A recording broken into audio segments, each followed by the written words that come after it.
Hello everyone, so now we are going to learn about profitability ratio. Profitability ratio के अंदर क्या क्या होता है, चलो देख लेते हैं।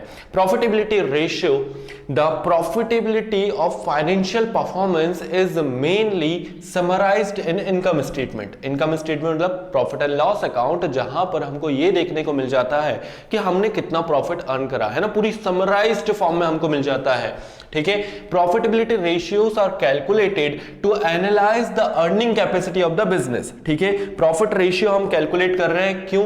ताकि हमें अपनी कंपनी की अर्निंग कैपेसिटी के बारे में पता चल सके, which is the outcome of utilisation of resources. ठीक है, which is the outcome of utilisation of resources. इस लाइन का मतलब समझते हुए चलना कि हमारी जो भी अर्निंग कैपेसिटी है वो किस चीज पर डिपेंड करती है, वो इस चीज पर डिपेंड करती है कि हम हमारे बिजनेस के रिसोर्सेज को कितने इफेक्टिवली यूज कर रहे हैं।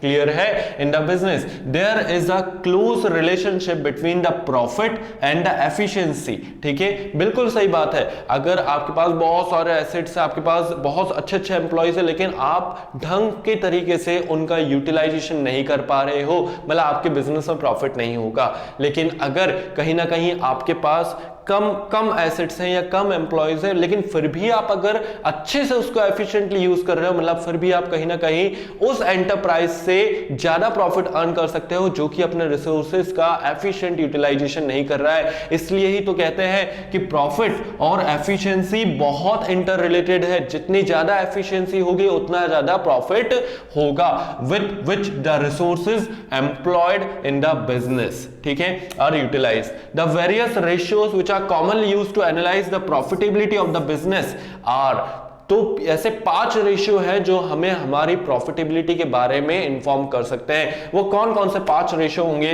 सबसे पहला आ जाता है ग्रॉस प्रॉफिट रेशियो। ये वर्ड सुना हुआ है ना, ग्रॉस प्रॉफिट वर्ड सुना हुआ है ना।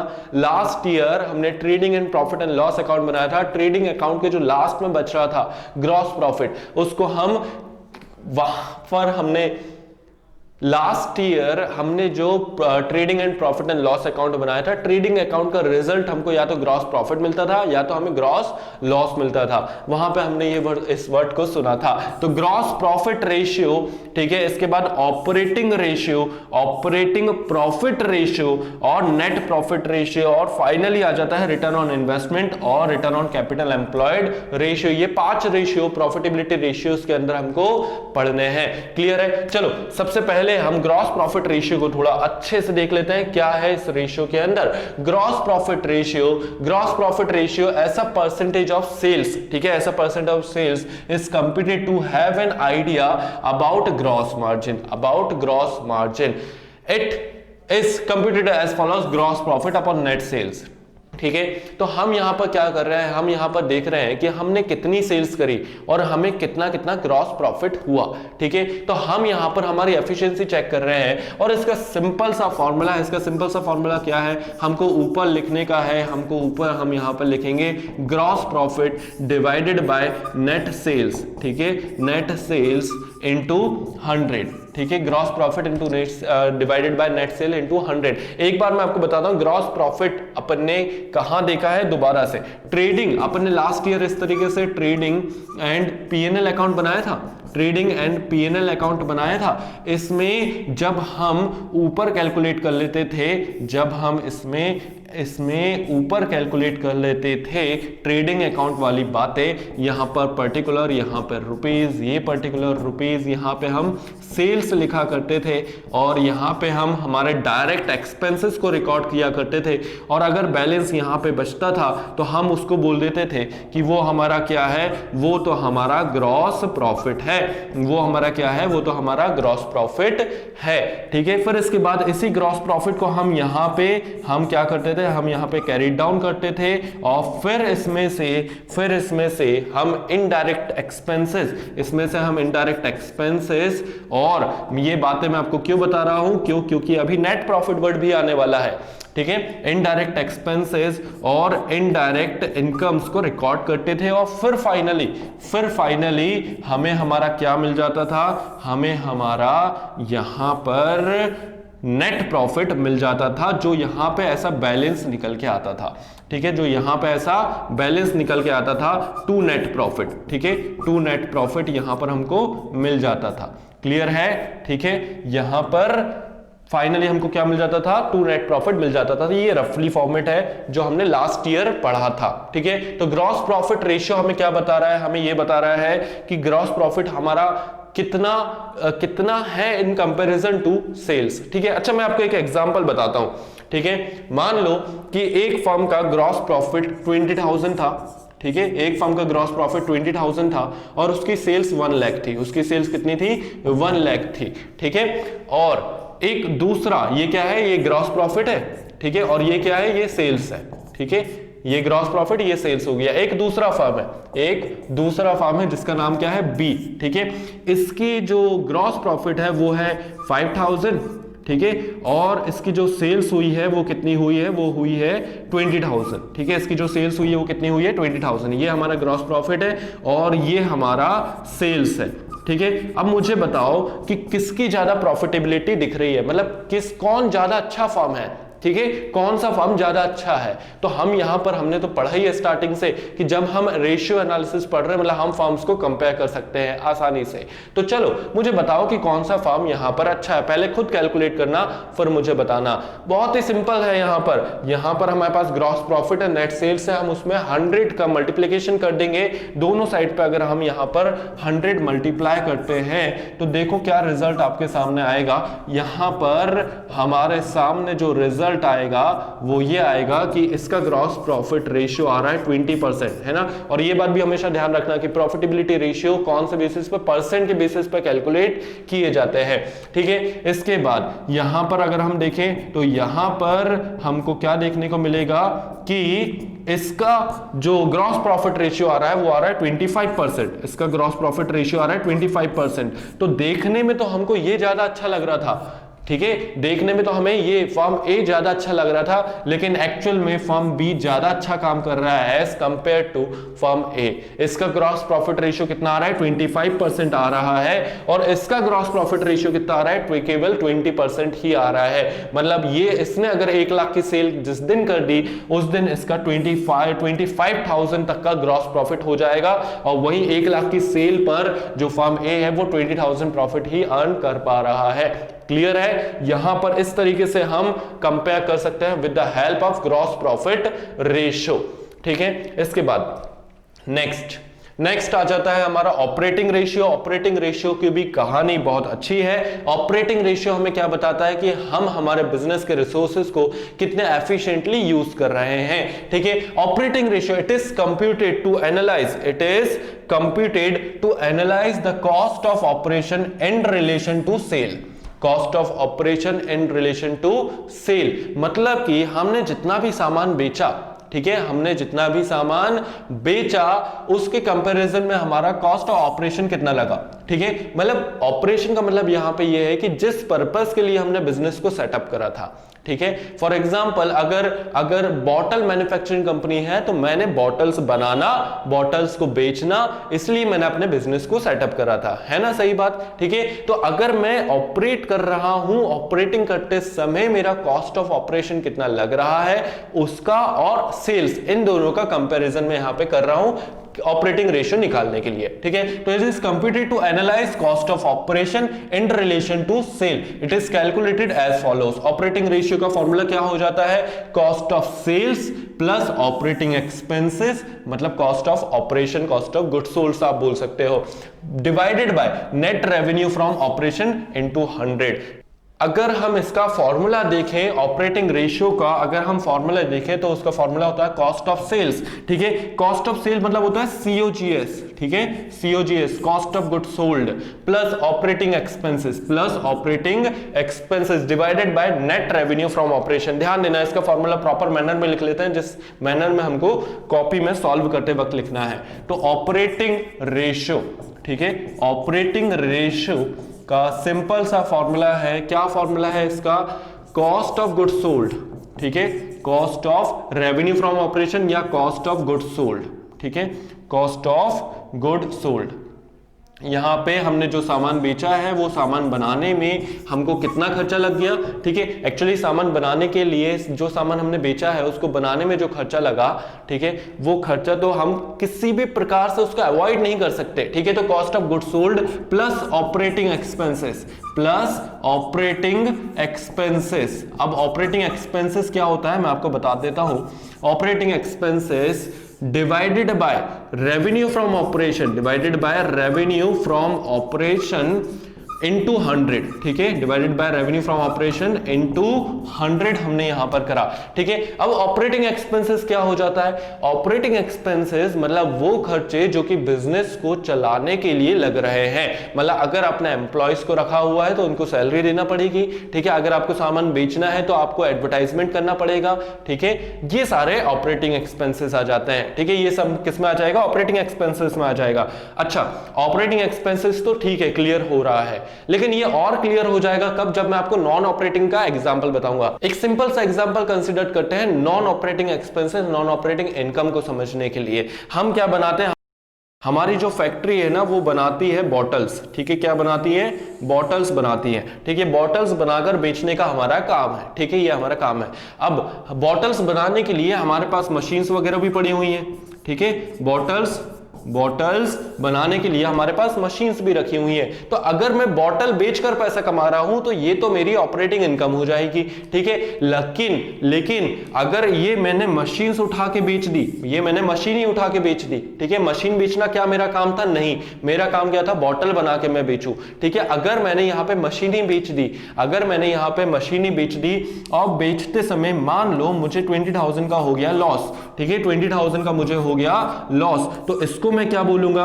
क्या ये मेरा ऑपरेटिंग का हिस्सा था? नहीं, ये मेरा नॉन ऑपरेटिंग का हिस्सा था, ठीक है। मैं ये काम करने मार्केट में आया ही नहीं था, मैं मशीनरी बेचने नहीं आया था, मैं तो बॉटल्स को बेचने आया था। तो अगर मैं मशीनरी बेच देता हूं तो मैं उसको बोलूंगा कि वो मेरा क्या है? नॉन ऑपरेटिंग एक्सपेंस है। क्या है वो? मेरा नॉन ऑपरेटिंग एक्सपेंस है। वही अगर मान लो एसेट बेचते वक्त, ठीक है, एसेट बेचते वक्त मुझे 30,000 का प्रॉफिट हो जाता है। क्या हो जाता है? मुझे 30,000 का प्रॉफिट हो जाता है।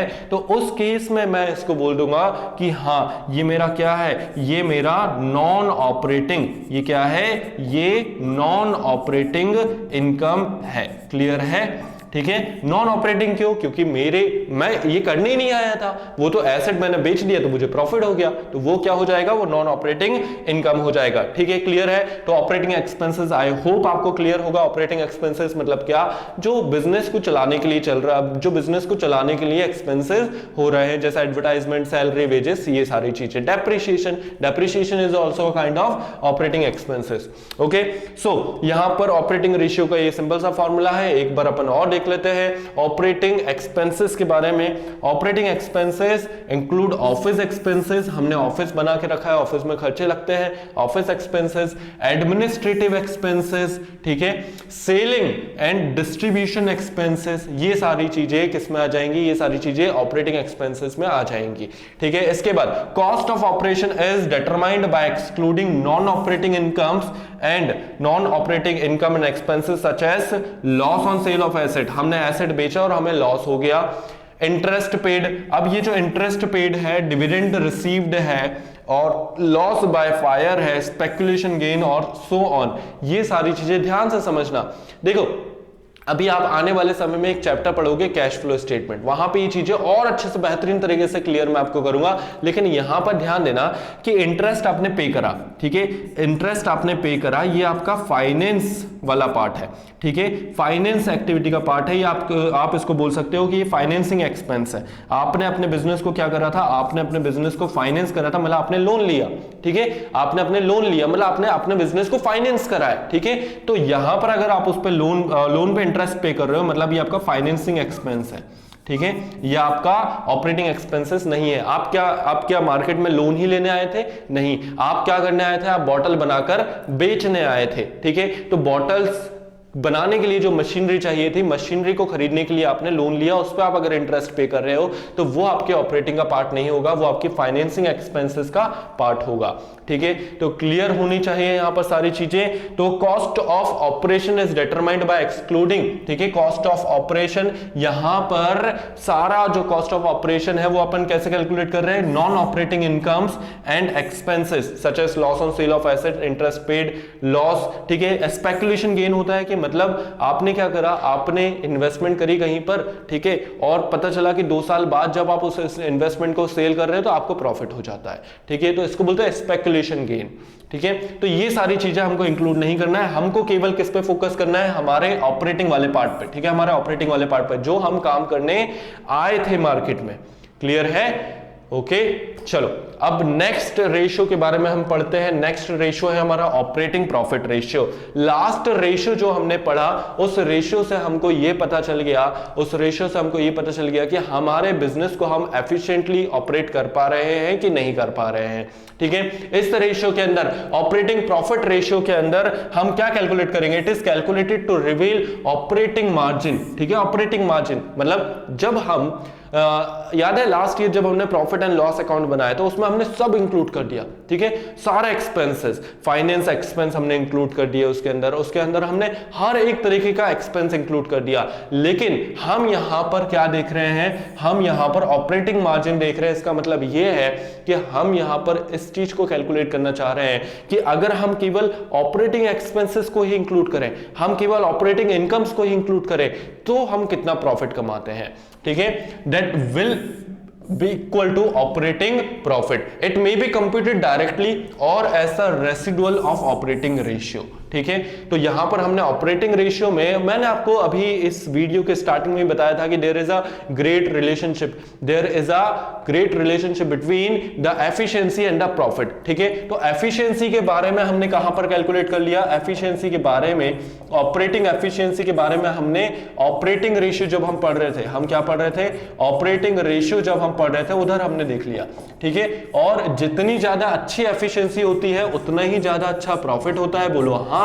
ठीक है, तो अगर हमें ऑपरेटिंग प्रॉफिट निकालना है, ठीक है, तो एक रेशियो हमारे पास, एक शॉर्टकट हमारे पास है, ऑपरेटिंग प्रॉफिट रेशियो को हम क्या करेंगे, हम 100 में से ऑपरेटिंग रेशियो माइनस कर देंगे, हम 100 में से ऑपरेटिंग रेशियो माइनस कर देंगे। तो कहीं ना कहीं एफिशिएंसी और प्रॉफिट का रिलेशन है, इसकी वजह से यहां पर ऑपरेटिंग रेशियो और ऑपरेटिंग प्रॉफिट रेशियो का भी रिलेशन एस्टेब्लिश हो रहा है।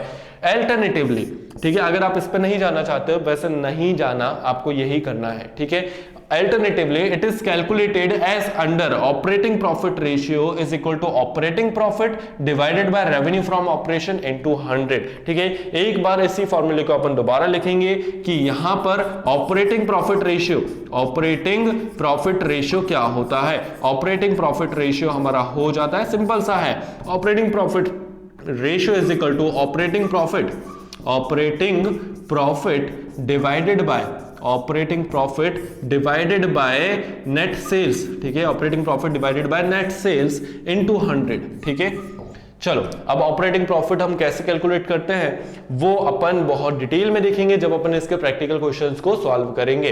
Where operating profit is equal to revenue from operation minus operating cost. ठीक है, और भी बहुत सारे फॉर्मूलेस हैं हमारे पास ऑपरेटिंग प्रॉफिट को कैलकुलेट करने के वक्त, लेकिन वो अपन प्रैक्टिकल क्वेश्चंस के वक्त देखेंगे, तब ज्यादा अच्छे से अपन को समझ में आएगा। अभी अपन केवल ओवरव्यू ले रहे हैं कि हाँ रेशियो का फॉर्मूला क्या है और ये क्यों रेशियो बनाया गया है।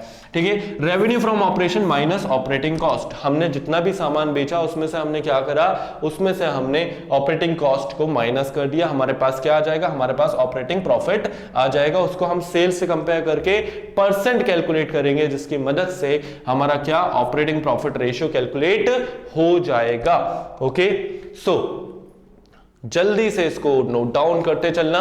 ठीक है, नोट डाउन करते हुए चलना।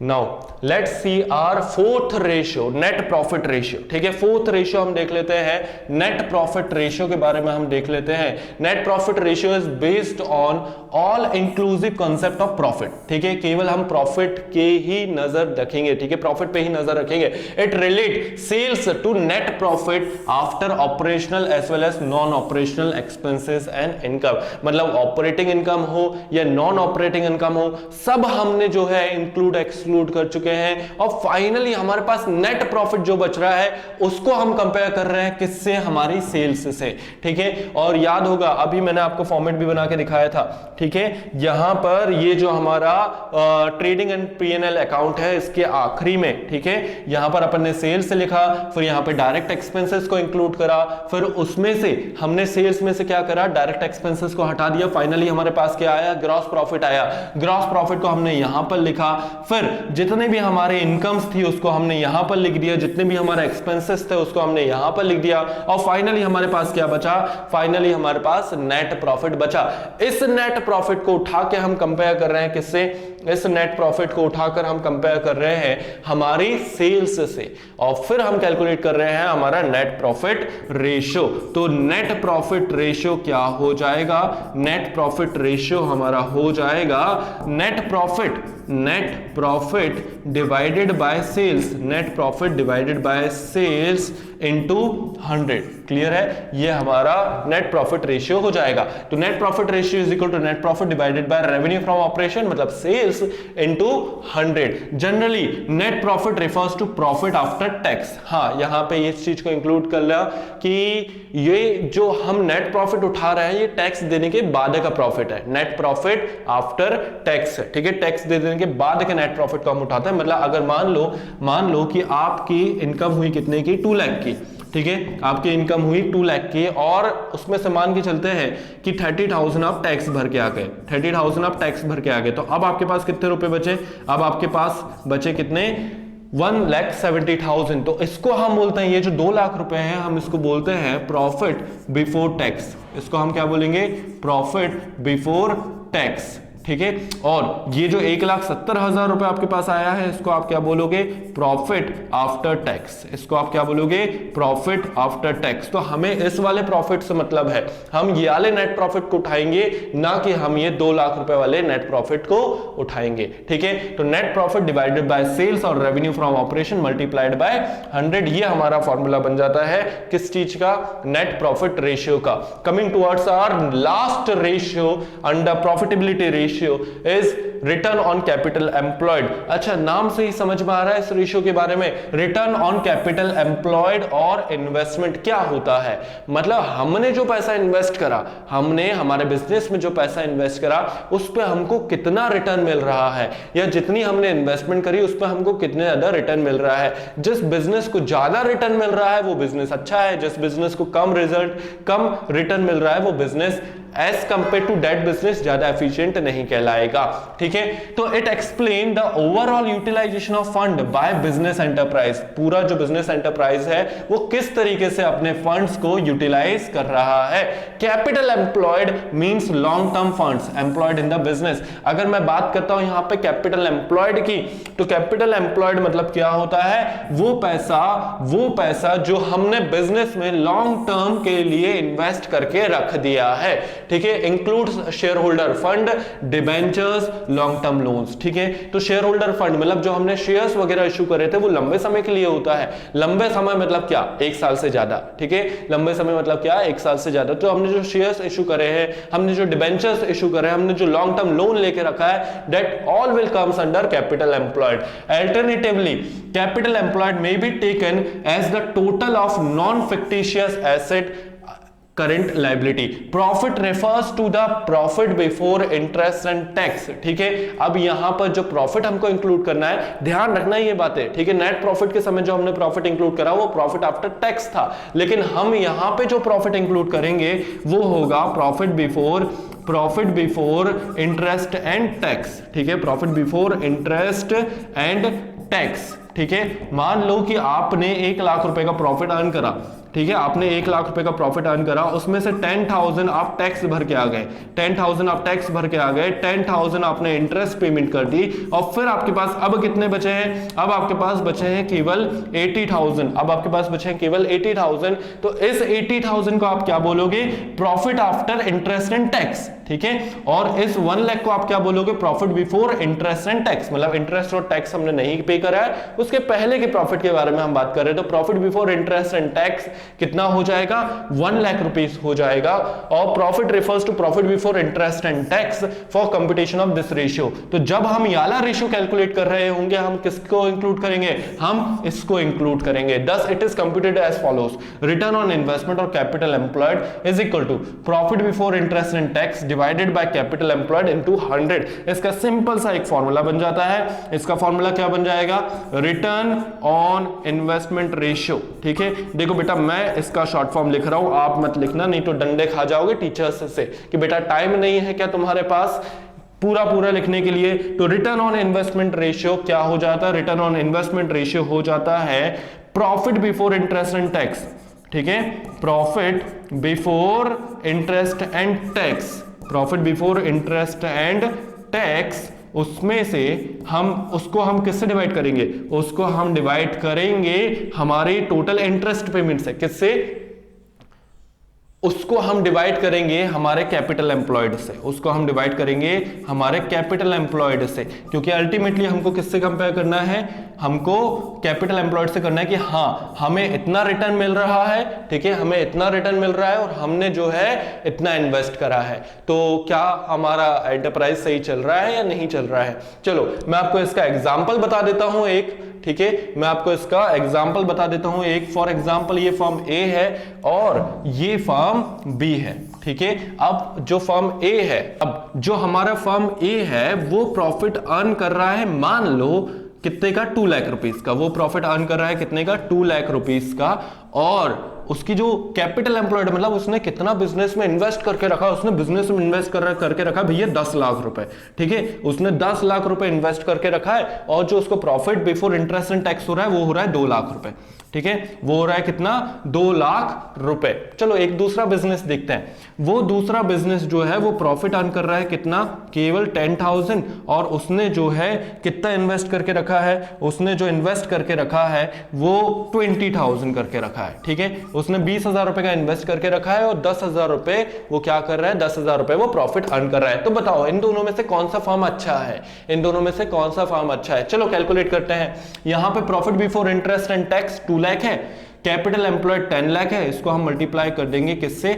100 से, ठीक है। तो अगर हम देखेंगे, चलो भाई 5 0 और ये 5 0 और ये इससे, तो यहां पर 20%, ठीक है, 20% हमको यहां पर दिख रहा है, ये रेशियो आ रहा है, ठीक है। रिटर्न ऑन इन्वेस्टमेंट रेशियो 20% आ रहा है, मतलब जितना भी इन्वेस्ट करेगा उसको 20% इसको रिटर्न मिल जाएगा। चलो ठीक है, दूसरा बिजनेस के बारे में बात करते हैं। दूसरे बिजनेस में profit before interest and tax कितना था? 10,000 था और कैपिटल एम्प्लॉयड कितना था? 20,000 था। चलो कंपेयर करते हैं जरा, ठीक है। ओ देखो जरा यहां पर 50%, ठीक है, 50% रिटर्न ऑन इन्वेस्टमेंट है, मतलब जितना भी ठीक है, जितना भी बिजनेस बी इन्वेस्ट करेगा उसका 50% उसको रिटर्न मिलेगा। तो देखने में तो ये फर्म ए अच्छा लग रहा था, बट एक्चुअल में फर्म बी ज्यादा अच्छा है। वहां पे वो 20,000 इन्वेस्ट करके रखा है और उसको 10,000 तक का 20,000 के कंपैरिजन में रिटर्न मिल रहा है। मतलब अगर हम रेशियो के हिसाब से बात करें तो फर्म बी ज्यादा अच्छा होगा। क्लियर है? इसी तरीके से हम जो है कंपैरिजन करते हैं और रेशियो एनालिसिस बना ही कंपैरिजन के लिए है। तो जल्दी से आप इसको नोट डाउन करें, अपन इसके प्रैक्टिकल क्वेश्चन सॉल्व करेंगे, तब तक पढ़ते रहें, आगे बढ़ते रहें। ओके।